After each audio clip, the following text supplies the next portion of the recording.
I thank you for letting me share my story, and I hope it helps you in making the best decision for the patients and not people wanting to make money off them. We get enough of that already. Thank you. Thank you, Jen. Looks like we have a tag team next, Linda Frazier and Matt, Saltman. We just signed in. Okay, no problem. No, not a problem at all.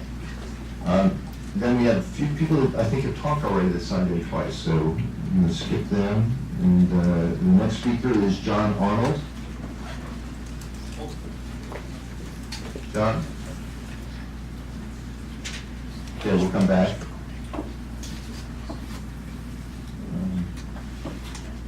Fred Lasita. Les. Okay, no problem. Luke, I'm sorry, I can't, Marut? Yeah, I was just signing in. No problem, no problem. Jonathan Capano?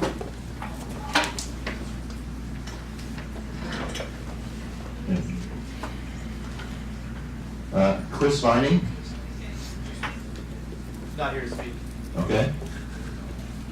He's not here or he's not speaking? Not speaking. Not speaking, okay, thanks. So the ones that are not responding, I'm just going to come back at the end and just give them another chance in case they were out.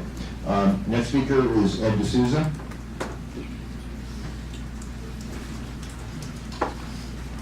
Good afternoon. Good afternoon, Commissioners. My name is Ed D'Souza, and I'm here to represent my company, Riverine Gardens. I want to share a small story, or more of a 1,000-foot point of view on my experience during the licensing application. For those of you who don't know, I started my company about 5 years ago, hoping to get into the medical side, but realized that we could not because of the financial requirements. My company is a small 4-person operation, family-owned. We're Massachusetts born and bred. When the laws changed and the provision for micro licenses came about, we decided we were going to go as a micro license for cultivation. What we have found since we started this process, aside from the financial burdens that we have accepted, I say accepted because we did dive into this knowing that we would have to take seconds on our house, start eating ramen and all of that fun stuff, we had to learn an awful lot on the municipal process, the laws, regulations, and when all is said and done, I just like to say I'm going to be proud to be the first company in the state to have to do everything twice. I had successfully got a warehouse in Newburyport, obtained a host agreement, a special permit, and unfortunately was kicked out of my warehouse last year by a prohibitionist. That's a lawsuit that is on a separate matter.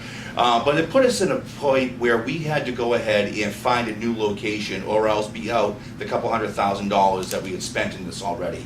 By the grace of God, we were able to find another location and are currently going through the process all over again. We have a special permit hearing coming up April 3rd. We already have our host agreement with the mayor of Newburyport. But the problem is I'm afraid that when all is said and done, the micro business that we're applying for is going to be lumped into the same category as everybody else, and that I may not be able to start construction on my business until we're looked at. There's a lot being said about the equity programs and such. I would like to offer the idea that maybe micro businesses find some type of way to get a faster look, because we are small, we are underfunded, we are competing with the conglomerates that have come from out of state. A quick example of what some of the conglomerates have done, when we found our way back into Newburyport, we had to fight for the space because the town put a cap on the number of the square footage for cannabis businesses allowed in the municipality. Well, once I got kicked out of my warehouse, the conglomerate that was my neighbor said, hey, we're going to go ahead and increase our cap so that we squeeze these guys out of here. Thankfully, we had a good lawyer to be able to get us back in. But there's there should be some type of benefit for going for a micro business. We don't have the millions in capital. You know, we're doing whatever we can. Aside from that, what I would like to say is a lot of people have talked about access towards medical cannabis for people who are on the poverty side or veterans and so on and so forth. One of the proposals I've been talking to all my potential customers about was we should have an avenue where we can actually give away product destined to these individuals. For example, as a cultivator, if you want to do business with me, I would gladly do business with you as long as you accept, hey, you're going to buy 10 pounds for retail. Well, let me give you a pound or a couple of pounds of cannabis that you can then give to your customers who prove they are below the poverty guidelines or are veterans by showing their DD 214. Currently, I know that is not able to happen since we're not able to gift on a commercial level, but maybe there should be some sort of avenue for that to take place, because as a cultivator, we want to be able to do good. And again, originally getting into the medical side or wanting to get into the medical side of things, I'm not looking to, extend the recreational side. I want to see my product going to help people that need it. Thank you for your time. Thank you very much, appreciate that. Next speaker is Luke Gavin. I get that right? Gavin. Gavin, sorry about that. That's all right. Good afternoon. Good afternoon. Hello, Chairman Hoffman and everyone on the Commission. Thank you for providing me with the opportunity to share my perspective today. I'm here on behalf of a small collective of businesses in the state of Massachusetts that include caregiver delivery services, small growers, and patients, all looking to have equitable access to this industry. 6 years ago, there was meant to be 50 licenses available, and after year one, that didn't happen. This left many patients without access to their medicine. Caregivers stepped in to fill the regulatory gap in order to help those patients. Despite doing everything in my power to run a patient-centered operation, while also providing for my family, but found the complexity and the gray areas inherent to the law to be a barrier that I could not cross on my own. I currently live in Oregon due to the fact of not having clear laws in the state of Massachusetts. The laws have changed from caregivers having a different patient at any one time to caregivers only being able to have one patient total. We want to ensure those who are the most vulnerable, the patients, have the best price point and access to their medicine. Having high costs of entry increases the cost for patients. A good example of this is armored cars. For delivery licenses or to be able to deliver currently, you have to have armored vehicles, multiple cameras in the car, and 2 people required to make that delivery. While those regulations make sense for a commercial grade operation seeking primarily to profit, small operations seeking to assist patients with low cost medicine are fundamentally unable to do so in the face of such onerous requirements. Due to confusion regarding the current laws for caregivers, there is no current cogent regulation of these services. Services that get shut down due to these complexities of the regulations involved have a knock-on effect for patients. An excellent example of this is Boston Best Buds, who was a medical delivery service based in Quincy, operating in the strict confines of the regulations, who was nonetheless shut down. After being shut down, multiple patients complained directly to the Commission that they had lost access to their medicine for upwards of 3 weeks. A real harm to the most vulnerable. To this date, that case has been pushed down the line on 8 different occasions, and nothing has happened to it apart from his business being shut down and those patients no longer having access to that medicine. There needs to be avenues for those currently operating in this legal gray area to be invited to be able to start legally paying taxes and to have a business license. As was already explained today, there's a lot of businesses that are currently thriving and they're doing so without legislation. We want to create avenues for those companies to come into it. There needs to be an avenue for patients to choose their caregivers and know that these caregivers meet certain standards of testing to ensure safety for our patients, while also providing products at a cost that doesn't overwhelm those on a fixed income. Caregivers should be given special licensing under the proposed changes to the medical marijuana rules. The caregiver-patient relationship is the most important part of the relationship. It's about health and the well-being of the patient. We need to expand the current caregiver-patient ratio, ideally to a ratio of 10 patients for every one caregiver in a given collective. Caregiver services offer greater strain variety, lower pricing, and better staff-to-patient ratio than commercial operations. Lower barrier to entry creates more competition and is better for the patients. There is already existing protocols in place for bike messengers that can deliver opioids from CVS, human organs, payroll, alcohol. Let's try use these existing avenues to create a place where caregivers and delivery services can operate. In summary, let's create a cap on startup fees for caregiver delivery services, expand the current caregiver-patient ratio to 10:1, and provide licensing for existing services that have served this community for the past 5 years, and also to allow for bike messengers to deliver cannabis. Thank you very much for your time. Thank you. Again, please note. Thank you. Thanks, Lou. Next speaker is Andrea Bellata. Again, I apologize in advance. Did I screw that up? Bellata, close enough. I'm sorry, what is it? Bellata. Bellata. Apologize. Good afternoon. Thank you. I'm just here representing myself as a really sick woman. Used to weigh 300 pounds. Medical conventions are failing me. Past 2 years, they do not know anymore what's wrong with me.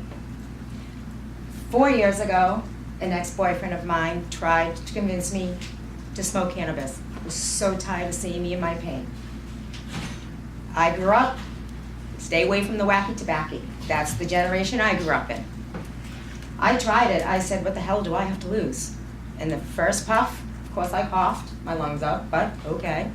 Took another one, went down on his bed to lay down, and I was like, oh. I don't want to admit this to him, but I'm feeling a little relief. Fast forward a couple of years, still no diagnoses, 8 more diseases added into me. Can you tell? Everyone tells me I look healthy. I'm not. If I don't have my cannabis, I have nothing. At the age of 18, my doctor started me right on oxys. 18. 3 herniated discs in my back. No reason why. Probably because I was 200 pounds then. Fast forward to a bad marriage, almost up to 300 pounds. Could no longer walk. I had a 10-year-old daughter at home. Divorce was right after. I was making $12 an hour trying to support my daughter and myself. This state told me I made too much money. 2016, somehow the federal government declared me dead. State of Massachusetts shut down my Mass Health. Try proving that you're alive once the federal government declares you dead. I only got my passport back last December. I had to file an affidavit saying who I was just to file taxes. So I need my home delivery because I'm not able to get to the dispensaries. I lived 5 minutes from the Brockton one.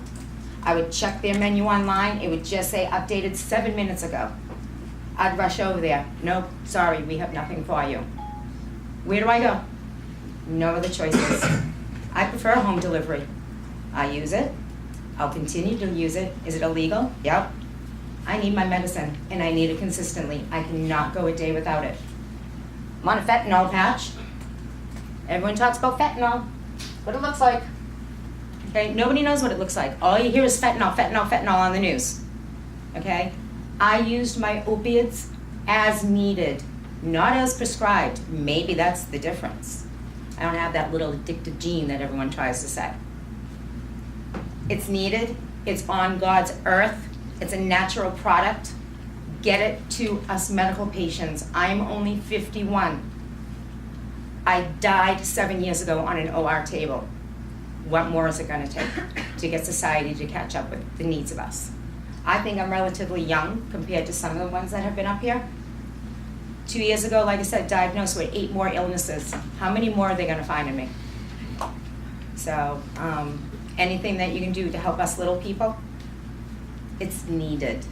It's needed. You try living off of $12 an hour before taxes, raising your family, and try to get your medicine through a dispensary. It's impossible. Impossible. Thank you. Andrea, thank you very much. I wish you the best. Thank you. Next speaker is Jacob Graver.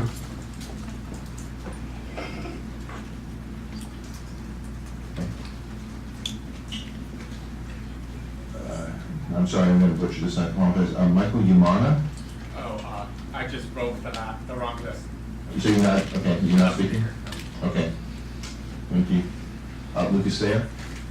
I know Lucas was here. Hi. Oh, there he is. Hiding over there.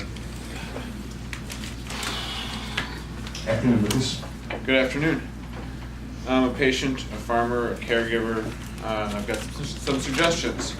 Thanks for hearing us and hearing our suggestions. I would like for you to remove any restrictions to licensure based on open cases or prior convictions. These people that have open cases, especially open cases related to cannabis charges, are the ones who have been operating cannabis businesses in Massachusetts for a long time now. They will be the best candidates to operate cannabis businesses in the legal market, and absent any licensure, they're likely to continue operating illegal cannabis businesses. So if you really do, like you say you do, want to discourage the black market, then please encourage the black market to get licensing by allowing people with open cases and convictions related to cannabis and other substances to get those licenses. Please allow social use establishments to open. I know we have the Summit Lounge in Worcester. It's wonderful. We need one of those in every town, or at least every town that has a bar that sells beer. It's a safer alternative, as you know. Remove any penalties for possession of Class D with intent to distribute. This would be an issue for the legislature, so I would ask that you encourage the legislature to do so. Possessing Class D with intent to distribute is, morally and legally speaking, the same as shoveling snow without a license. And so, if someone doesn't have a license and they're operating a cannabis business, they shouldn't be treated as a criminal. That may be penalized for not paying taxes, like an infraction, but not a criminal offense anymore. Stores should sell seeds, seedlings, and clone, and offer free or cheap growing classes. Both the medical dispensaries and the recreational adult use shops should encourage home cultivation. And we should increase the plant count limits. Those are designed to maximize the profits for the stores. The plant count limits are really terrible for a grower who, maybe if they're growing outside, half of their plants go to mold, or if you're growing from seed, half of your plants will end up being male. So you lose half of your grow at certain stages of the grow anyway. So increase those limits, and that'll allow for growers to really be able to produce. And then once those growers do produce, we should be able to have small 1 and 3 day event licenses to bring our farmed goods to market. Much like at a farmer's market, I can bring eggs, I can bring sheep wool, I can bring raspberries that I grew on my farm to market to sell for a single day with a very affordable license. It's usually $25, $40 or so. We should be able to do that with our cannabis that we grow at our home cultivation operations as well. I'd like you to reduce the cannabis use age to 18. This will discourage people from starting to drink early. With the drinking age maintains at 21 and the cannabis age gets reduced to 18, that'll be a 3-year window when people can legally consume cannabis but not alcohol, and so they'll see a benefit, a health benefit to the cannabis over the alcohol, so hopefully that'll discourage long-term drinkers from having alcohol problems. You've heard this before, I'll say it again, I can't say it enough times. Remove the $50 fee for the card for patients. You haven't heard this one today yet. Refund all of the patients, all of the $50 fees that we've ever paid within the program from taxes from the rec adult use program. We got ripped off for $50 a year for the past several years. We'd like our money back, please. Increase possession limits for in public and in private. 1 ounce is an unreasonable amount, especially for edibles, and an edible weighs many more than 1 ounce. And legalize public cannabis consumption. Oh, this isn't in my notes, but concentrates should be viewed the same, legally speaking, as flour. Currently, it's a 5-gram limit for concentrates and a 1 ounce limit for flour. Increase the concentrate limit to the same limit as you have for flour. Reduced fees for outdoor farming. I really do appreciate that you had the 50% discount on the fees for outdoor farming, but if you notice, there are no outdoor farming licenses yet, which means that there's some problem in the licensing process that's not allowing these outdoor farmers to get their licenses, mainly related to the towns, so remove some of the ability for towns to prevent farmers from farming outside. Also, for the small batch home grow, the 12 plants, we shouldn't have to have a fence, thank you, around our grow, and we shouldn't have to make it opaque. That's an extremely high cost, and so if we're not allowed to sell the cannabis that we're growing for recreational purposes, then we shouldn't have to dump thousands of dollars into fencing supplies just to be able to grow it in our backyards.